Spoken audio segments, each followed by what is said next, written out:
you don't make insane progress by having days that are 10 out of 10, and literally like every day is 10 out of 10. You get everything done as planned. So you say, I'm gonna meditate for half an hour today, I'm gonna work on my business for 6 hours, deep work, I'm gonna do a 2 hour workout, and you say like these 7, 8 things that you're gonna do, and you do everything as planned, and that's like a 10 out of 10 day, and then you do that for 2 years and you succeed.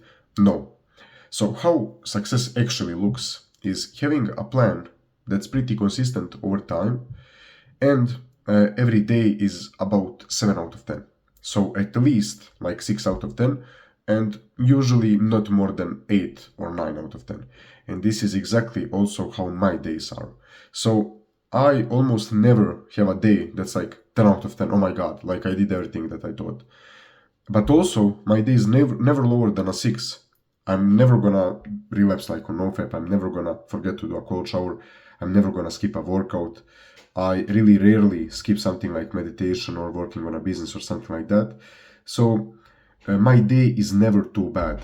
So even if my day is like, fuck, I didn't get these 2 tasks done, this could have been better, I slept in 1 hour more, I maybe didn't get to bed on time or something, and the day is still like a 6.5 out of 10, because I have such a strong system in place and such a strong identity in place that I never slide so much that I can say like, fuck, the day is completely wasted. Never. And this is why I make insane progress. Because even if the day is so bad, it's never under like 6.5 out of 10 for me. While for other people, if they fail a day, it's 0 out of 10. They relapsed 3 times on NoFap. They didn't do anything productive. They slept until pretty much noon. They went to bed at 3 a.m.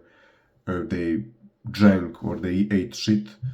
So it literally, that's the difference between me and people who struggle on self-improvement or with anything in their lives. Because their worst day is like 0 out of 10. Well, my worst day is usually about 6.5 out of 10, and on average it's like 7.5 out of 10, which means that I get most of the things that I thought done, while skipping maybe 1, 2 tasks, something doesn't go as planned, but it's still really above average for a day. Because on every day I will do a cold shower, I will be on like 700 plus days of NoFap, I will do a workout that's usually pretty good, sometimes less good, sometimes more good, but I do the workout regardless of how I feel.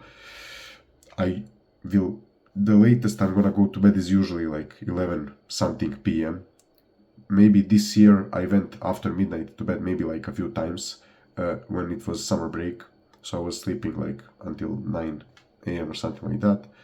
So yeah, that's why I make so much progress. It's because my worst days are so good, and you maybe have like 5 days in a month where you do 10 out of 10 better than me, but for the rest of the days you will do 0 out of 10 or 2 out of 10, while I'm consistently doing like 7 out of 10 consistently. And that's how you make progress. And generally in life, if you want to win, to succeed, you don't want to be a 10 out of 10 in one thing and then 0 out of 10 in something else. You want to be a 7 in everything. That's a straight 7 system.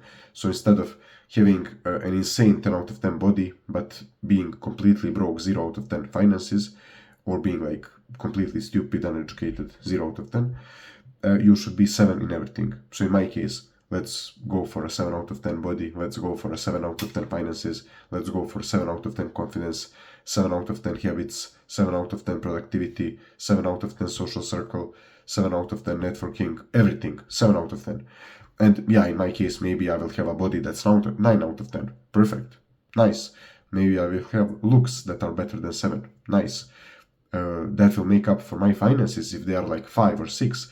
So the average of me, my overall, is like 7, which is what we want to strive for. You don't want to be 10 in something and then in a bunch of other things 0. That's bad. For me, for a long time, my body was like 7 or 8, especially for my age. Like I was 15, I was jacked. I could do a 1-arm pull-up. I was like 9 out of 10 for body. But then in finances, I was 0. In confidence, I was 0. In social skills, I was 0. In self-improvement, generally, like the habits, 0. Productivity, 0. So you don't want to be like that. So even if my body went down by 1 point, which it didn't, it went up by like half a point maybe. All of the other things went from 0 to something, which is what makes the difference. So you need to realize what is your bottleneck and to fix it. Because going in your body from 8 to 9 won't make a difference, such as going in finances from 0 to 5. That's like a big difference. So for most of us, the bottleneck usually isn't something that we focus on the most, which makes sense. Because when we focus on something for a long time, usually it's our strength and not the weakness. So definitely we want to focus on something that's our bottleneck to see the biggest difference. So if for me right now the bottleneck is finances, I need to focus on that, because that's what's gonna make the biggest difference. Because if my body is pretty good right now, and maybe my looks are pretty good, fair enough. If my confidence is like fair enough, social skills fair enough, but the finances are like 3 out of 10, then that's what's gonna make the biggest difference. So you need to focus on what's gonna make the biggest difference for you. So that's pretty much it, guys. See you tomorrow.